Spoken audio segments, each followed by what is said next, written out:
columna de Maite. Un paseo inquieto por el arte de la ciudad. Maite, ¿cómo va? Muy buenas tardes. Hola, Perry, muy buenas tardes. Bienvenida nuevamente. Gracias. Bueno, y hoy con una invitada que la vamos a presentar, les vamos a contar de quién se trata. Lorena Moguelar, doctora en Humanidades y Artes, licenciada en Bellas Artes por la Universidad Nacional de Rosario, trabaja como docente titular de Historia del Arte 2 y 3, es miembro del Centro de Investigaciones del Arte Argentino y Latinoamericano de esa casa de estudios, ha hecho numerosos trabajos publicados en libros y revistas especializadas del país y del exterior. Bueno, una estudiosa, una intelectual que viene a charlar con nosotros acerca de uno de los núcleos en el contexto de la obra Un Museo Moderno que se puede ver en el Museo Castañino, que ya lleva varios meses y creo que continúa, digo bien. Sí, decís muy bien, Perry. La muestra que abrió en abril, lo que propone en el contexto del aniversario del museo es, de alguna manera, retomar lo que fueron los primeros años de la gestión y que estaba a cargo Hilarión Hernández Larguía, y a su vez también, de alguna manera, recuperar lo que fue el recorrido por las salas, que luego fueron sirviendo para distintos fines, para depósitos de obras. De hecho, se puede ver actualmente lo que es el depósito de esculturas con una puerta de vidrio que pusieron como para que uno pueda contemplar lo que usualmente no está a la vista, y justamente las dos salas de las cuales vamos a conversar hoy con Lorena dan un poco cuenta de un espacio que hasta hace unos meses ya no se podía recorrer. Así que... Lorena, buenas tardes, ¿cómo te va? Buenas tardes. Bienvenida. Muchas gracias por la invitación. Bueno, ahí te tocó ese núcleo, así lo llamamos, que tiene un nombre específico. Sí, así es. Bueno, la propuesta del museo fue en esta ocasión para celebrar los 80 años, el 80 aniversario de la gestión de Hilarión Hernández Larguía. Además de trabajar con algunas de las personas de la institución, convocar a otros curadores externos, muchos de nosotros profesores de la universidad, de distintos sectores y a la vez investigadores. Perdón que te haga un paréntesis ahí, Hilarión fue el primer director y en la inauguración del museo en el año 37, ¿no? Exactamente, claro. El primer director de esta nueva sede del museo. De la nueva sede. El museo ya existía desde los años 20, pero en el 37 se genera por primera vez un edificio propio. Antes el museo fue rotando en función de lugares que alquilaban. Ah, perfecto. Bueno, y ahí les hicieron extensiva la invitación, decías. Exacto. Bueno, y la convocatoria, particularmente en mi caso, tuvo que ver con mi recorrido de investigación. Yo en la tesis de doctoral había trabajado particularmente con los procesos de introducción y de expansión del arte moderno en Rosario, por eso dos figuras paradigmáticas y que no podía dejar de tomar como protagonistas de mis trabajos eran Julio Banzo y Lucio Fontana. La propuesta parte de ahí, de pensar la presencia de estos dos artistas en el museo, en la colección del museo, y en relación particularmente con la gestión de Hernández Larguía. Así que estamos hablando de la producción de arte moderno de los 40 en la ciudad, más o menos. Exactamente, es un momento en el que no es que aparece por primera vez el arte moderno se venía produciendo en un proceso largo de diferenciaciones estéticas desde los años 20, durante la década del 30, pero el gran cambio que se va a iniciar justamente con la gestión de Hilarión al frente del museo y de Manuel Castañino en la Dirección Municipal de Cultura tiene que ver con la institucionalización del arte moderno. ¿Qué es esto? Que los artistas rosarinos dedicados o interesados por este tipo de estéticas ligadas a lo nuevo, a la búsqueda de lo nuevo, por primera vez tenían un lugar privilegiado en sus salas. Hasta ese momento, ¿dónde estaba el lugar de los artistas modernos? Porque hubo una agrupación allí que se llamó Artistas Independientes junto al museo, en donde estaban nucleados estas personas que mencionás, ¿o ellos no? En realidad esta agrupación fue un poquito posterior al inicio de la gestión de Hilarión Hernández Larguía, pero me interesaba mencionarla, me parecía que no se podía dejar de hablar de ella, porque su existencia tuvo que ver justamente con la defensa de esta gestión, con la defensa de una gestión que en un momento se vio muy cuestionada por otros sectores de la plástica de Rosario, particularmente aquellos nucleados en la Sociedad Argentina de Artistas Plásticos, filial Rosario, y que muchos de ellos pasaron a formar parte de la Escuela Provincial de Bellas Artes de Rosario. ¿Cuáles eran las disputas del momento? ¿No se querían institucionalizar los artistas de alguna manera o no? No, había una disputa por la legitimidad, que es lo propio Hace cara Maite, ¿sigue hasta hoy Maite eso? ¿Se pelean los artistas? ¿Sí? Vos que estás ahí no con en los mismos términos, pero esas tensiones están. ¿De qué se trataba esto, Lorena? Sí, exactamente. En estas peleas cotidianas por ver qué es el arte moderno, claro, quién es el digno representante del arte nuevo y quién era el merecedor de determinados lugares, de determinados premios, de determinados espacios de circulación. Como categoría conceptual, ¿venía desde cuándo la idea de arte moderno ahí, o del siglo XX, o se va actualizando en cada...? Y bueno, sí, si hay algo propio del arte moderno es esta búsqueda permanente de diferenciarse con respecto a la anterior, con respecto a lo legitimado. Es la búsqueda permanente de lo nuevo. Esto ¿Principio del siglo XX hay muchas vanguardias? ¿Tiene que ver con eso? Por supuesto, bueno, sí, por supuesto. Tiene que ver con la llegada a la Argentina de las nuevas tendencias de vanguardia, pero no solo eso, sino también con las tendencias englobadas en lo que se conoce como los movimientos de entreguerras. Hay una serie de tendencias que tienen que ver con las vueltas a la figuración, las vueltas al realismo, que son justamente las que se desarrollan entre las dos grandes guerras mundiales en Europa y las que van a impactar con más fuerza en este periodo. En los artistas que estaban aquí en Rosario.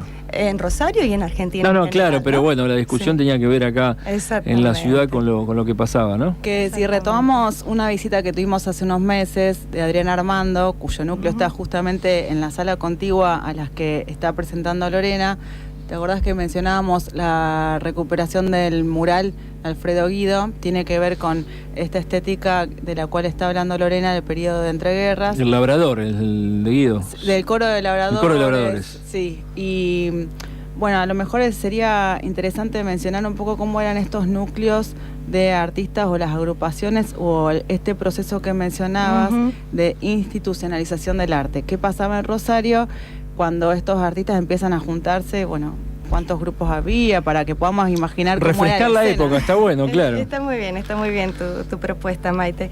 Bueno, la obra esta que mencionás justamente, la de Alfredo Guido, es un poquito anterior en el tiempo, es una obra de los años 20, que en realidad es tomada dentro de este núcleo en la medida que ingresa al museo durante la gestión de Hilarión Hernández Larguía. Pero en ese momento lo que había en Rosario es una serie de artistas que circulaban con mucha asiduidad en los salones locales, en las galerías, cuya propuesta tenía que ver sobre todo con búsquedas ligadas al impresionismo o al naturalismo.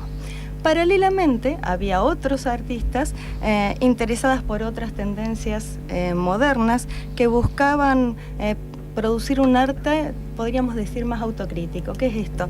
Que se cuestionara permanentemente por el problema de la representación. ¿Qué representar y cómo representarlo? En ese sentido empiezan a aparecer nuevas figuras, ya en los años 30, como Carlos Uriarte, Julio Banzo, que están trabajando permanentemente, pero que no tienen un rol tan fuerte dentro de los salones, dentro de las premiaciones, dentro de las colecciones públicas de la ciudad. Esto va a ser el gran cambio que inicia la gestión de Hilarión Hernández Larguía. Es decir, un proceso que tiene que ver, por un lado, con difundir estas nuevas tendencias y difundirlas a través de múltiples actividades, desde las exposiciones de artistas europeos, nacionales y rosarinos, las conferencias, el dictado de cursos, la invitación de gente conocedora de estos temas, con un interés principal que era ampliar el público del arte en Rosario. Esto creo que es algo importantísimo, pensar el rol que tuvo esta gestión para pensar el museo como una función fuerte a nivel social y a nivel de la educación. Pensar que era importante incorporar a nuevos sectores del público dentro de la ciudad de Rosario. De ahí que tu núcleo se llama, son dos habitaciones dos salas que están curaste, conectadas. Dos salas plásticos independientes junto al museo. Exacto, porque como les decía antes, esta agrupación de artistas plásticos de Rosario que se forma en 1942 tiene como objetivo defender la gestión del museo, por eso esto de junto al museo. ¿Y los que no opinaban igual que ellos, digo que no es que no defendían la gestión o de qué modo estaban confrontados por ahí? Y sí, no, justamente, es un momento de tensiones muy fuertes, de tensiones que tienen que ver con cuestiones políticas, políticas generales y políticas culturales, con cuestiones estéticas. O sea, es un momento de fuerte expansión del antifascismo en la Argentina y por supuesto en Rosario también en particular, y esta agrupación no se puede pensar independientemente de este movimiento. ¿Por qué lo digo? Porque justamente acá se reúnen gente que venía de la mutualidad, gente de ideas ligadas al comunismo, a las tendencias de izquierda más beligerantes, con otros sectores que tienen que ver con tendencias democráticas, sobre todo muchos de ellos asociados al Partido Demócrata Progresista. Esto solo es posible a finales de los 30. Años antes hubiera sido impensable. Por eso digo, es una asociación que tiene mucho de coyuntural. O sea, en un momento en que las políticas de los frentes populares habilitaban este tipo de asociaciones, es que estos artistas se pueden reunir para enfrentarse también a esta expansión de los totalitarismos a nivel internacional que ellos creían, que ellos entendían estaban representados por algunos intelectuales o artistas a nivel local. Y en estas dos salas, mencioname si podés de nuevo los artistas y las obras, ¿qué se ve allí? Sí. ¿Qué elegiste mostrar? Cómo no. Bueno, una figura, como yo les decía, inevitable es la de Julio Banzo. Julio Banzo. Digo inevitable por dos cuestiones. Por un lado, por su producción, un artista paradigmático en la introducción y difusión del arte moderno en Rosario, y también porque fue secretario de Hilarión Hernández Larguía. O sea, tuvo una presencia importantísima para pensar toda esta gestión y el rol del museo como educador, porque era una persona que además de tener muchos conocimientos sobre arte moderno, tenía una gran capacidad didáctica para difundir esto en el medio. Y también es importante pensarlo como un momento de quiebre dentro de su propia trayectoria. ¿Por qué digo esto? Porque era un artista que, si bien ya desde los 20 estaba trabajando profusamente y en relación a las nuevas tendencias, cambia absolutamente su recorrido, se produce un viraje a partir de finales de los 30. Este viraje yo creo que tiene que ver con dos cuestiones. Por un lado es su colocación en relación a los poderes en un momento determinado. Y por otro lado, es la situación del arte moderno en Rosario. O sea, que la institución avale este tipo de tendencias dentro del museo es lo que habilita que él vuelva a participar asiduamente en la muestra, algo que no había sucedido desde mucho tiempo atrás. Hasta ese momento, ¿qué se mostraba? Otra estética, otra línea del arte más clásica. Exactamente, más tendencias ligadas al naturalismo, al impresionismo, sobre todo, y algunas formas de arte moderno, pero sobre todo algo que llama la atención es que ver que si había artistas modernos premiados en el salón, generalmente eran de Buenos Aires, no de Rosario. Con los artistas locales había otro tipo de exigencias. Claro. Y bueno, justamente me interesaría destacar que una de las obras expuestas en este núcleo, trabajo de Julio Banzo, es la obra con la que este artista reingresa a los salones de Rosario. Es una obra presentada en 1938 que nos permite ver su vuelta a los salones y, por otro lado, conocer una faceta de este creador que no es la más conocida, no es el tipo de producción con el que se lo piensa habitualmente. Porque, bueno, en general lo más conocido de él fue su obra tardía, a partir de los 50, 60, lo que tuvo más circulación en el mercado, que tiene que ver con búsquedas más formalistas.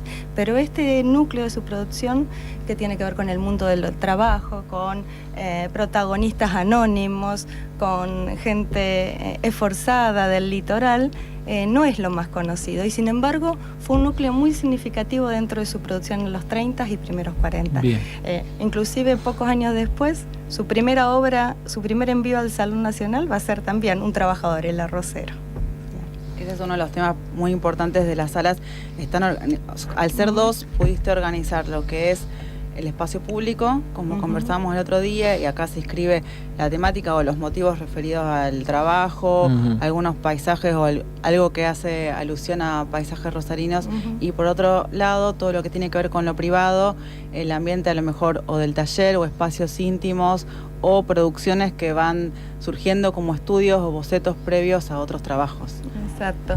Sí, cuando pensé cómo armar los núcleos, más allá de todas estas cuestiones sociohistóricas que pueden leerse a partir de las mismas obras, me interesaba también pensar en un posible espectador que sin tener ningún conocimiento de la historia del arte de Rosario pudiera disfrutar el recorrido de las salas. Y esto, bueno, por supuesto que lo principal acá es la calidad estética de las obras, que creo que la tienen sobradamente, y por otro lado es que entre ellas se tracen vínculos, bueno, no solo a nivel de las formas, de los colores, sino también de las temáticas, que permiten asociarlos entre ellos. O sea, pensar de qué manera la presentación simultánea de un conjunto de obras pueden potenciarse mutuamente. Claro. Lorena quiere ser moderno en esa época, digamos, romper con qué cosas o aportar qué nuevas miradas.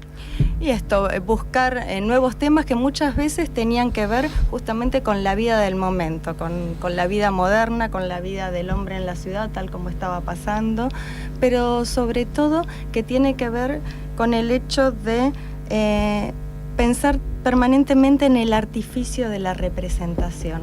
O sea, es un tipo de obra donde más allá de que haya un referente real, como puede ser una mujer, un paisaje, un niño... Que yo me enteré de la pareja de Rosa Bernique, ¿Banzo? Sí, así es uno. Fue una pareja de creadores muy potentes dentro de la ciudad de Rosario.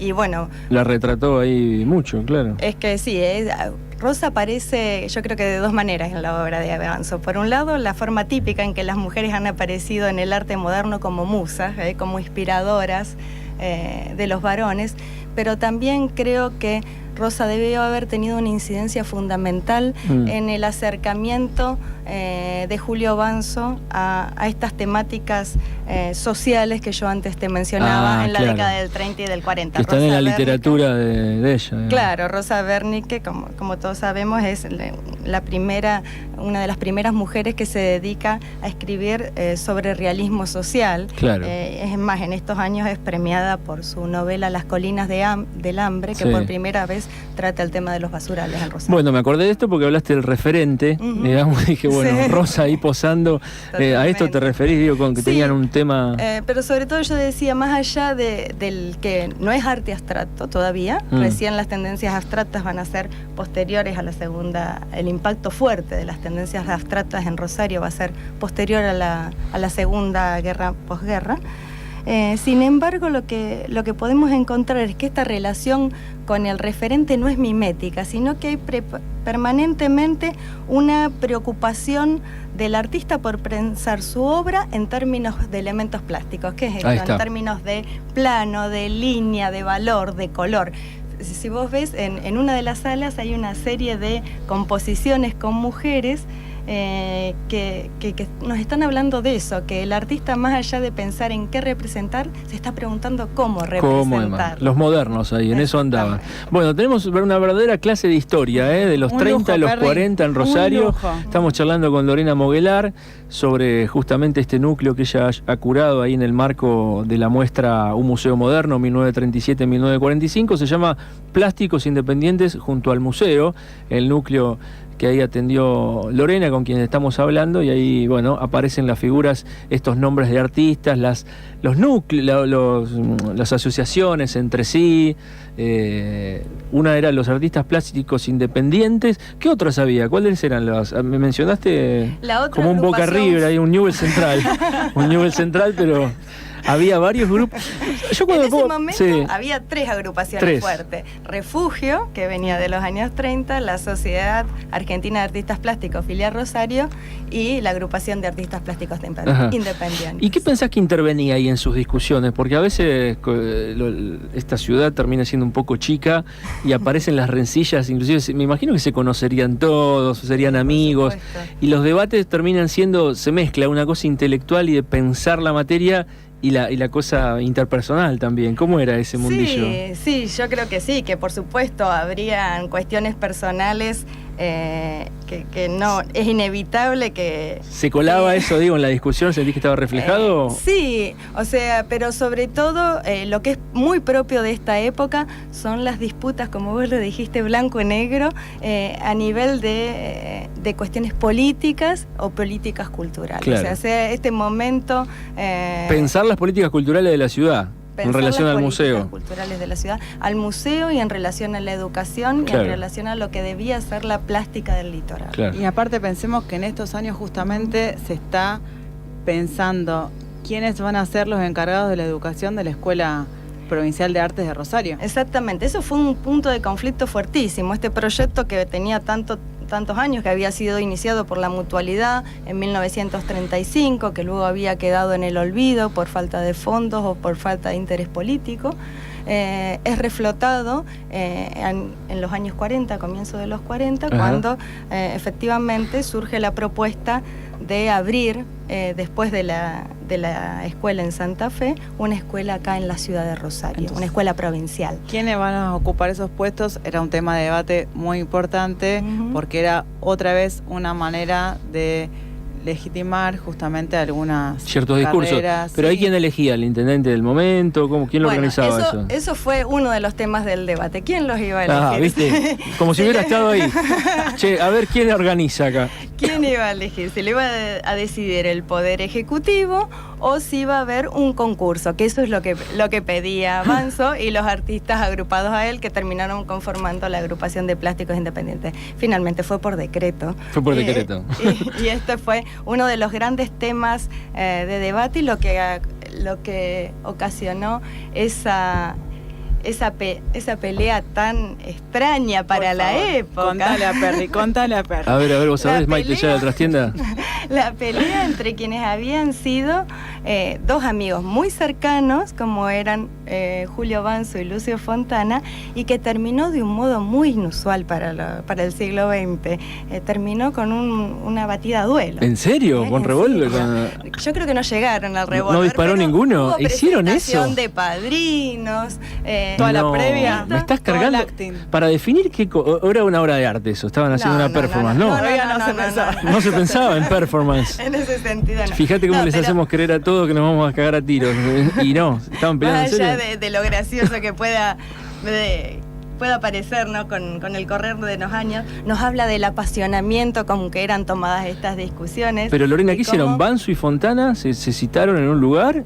Hicieron la de los pasos, 10 pasos para cada lado de espalda. No llegaron a eso, pero se enviaron los padrinos. Se presentaron las condiciones. Los pasos previos a... La previa estuvo. Mirá vos. Y esto nos está hablando... ¿Y quién ganó al final? ¿Quién terció? No, los padrinos lograron mediar adecuadamente y seguimos teniendo, gracias a eso seguimos teniendo la gran historia del arte moderno. No, a los dos, pero ¿quién terció? ¿Qué postura se impuso, digamos, de alguna manera? El tema era esto, el tema venía por este lado. Lucio Fontana había vivido por un tiempo en Rosario, un tiempo en Italia, era un artista que transitó Europa y Argentina en distintos periodos. Justamente en los años 40 él volvía a la ciudad y siendo como vos decías, las cosas personales también tenían mucho que ver. Era una persona muy carismática, sí, y rápidamente entró en buenas relaciones con distintos círculos de la ciudad. Ahora estas buenas relaciones que le permitían y también este prestigio que traía como artista formado en Europa y exitoso en Italia, le permitía andar tranquilamente por distintos espacios, pero en un momento tan beligerante como eran los 40 en Rosario, esto no pudo durar mucho tiempo. Sí. Y es por eso que en un salón, cuando él participa en el jurado como representante de la Sociedad Argentina de Artistas Plásticos y Julio Banzo está actuando como representante de la agrupación de artistas plásticos independientes, empiezan a discutir por una de las premiaciones y al no llegar a un acuerdo terminan renunciando al jurado. No se tiraron, digo, a ver si sacaron el arma de nuevo, no. Renunciando al jurado y después enviando una serie de solicitadas sobre las actuaciones del otro en cada uno de esos momentos, pero lo que yo insisto en decir, bueno, Uno defendía a Nicolás Antonio de San Luis, uno de los artistas que aparecen representados en este núcleo. Justamente la obra en cuestión era el medallón, una de las esculturas que aparece presentada en una de las salas del museo en este momento. Y la otra obra, la que defendía Lucio Fontana, era una obra de Ricardo Musso.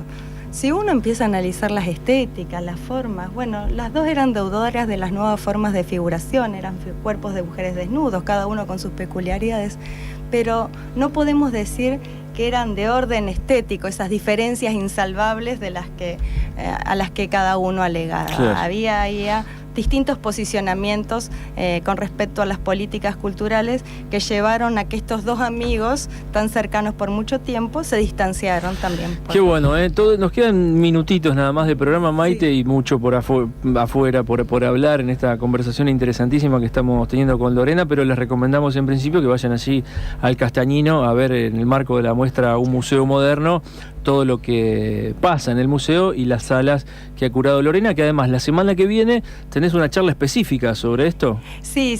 Quería aprovechar la presencia acá en el programa para hacer extensiva la invitación a toda la audiencia a una charla que vamos a estar llevando a cabo la semana que viene, el miércoles 23 de agosto a las 18 horas en el hall central del museo. Vamos a estar hablando sobre estas cuestiones, sobre la relación. Bueno. Para los que se quedaron con ganas ahí, miércoles que viene, después sobre la fecha se los vamos a hacer recordar, a las 6 de la tarde en el hall del museo. Exacto. La relación entre los artistas del 30 y 40 en base a las instituciones, justamente al museo.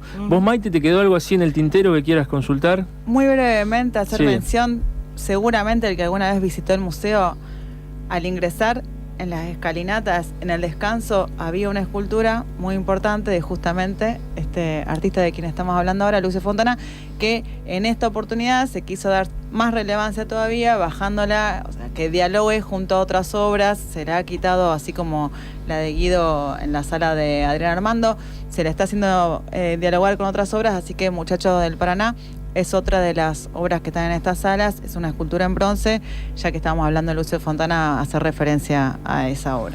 Bueno, Lorena, de tu parte, genial, la verdad, todo lo que nos compartiste y muy amable por la visita. Gracias a ustedes por la calidez. Te debe haber quedado mucho afuera y por seguro uno sigue abriendo puertas y tiene para charlar un montón, pero volvemos siempre, como notarán amigos oyentes, sobre el arte rosarino en la columna de Maite, todo lo que ha pasado en el siglo XX y lo que está pasando en la actualidad también.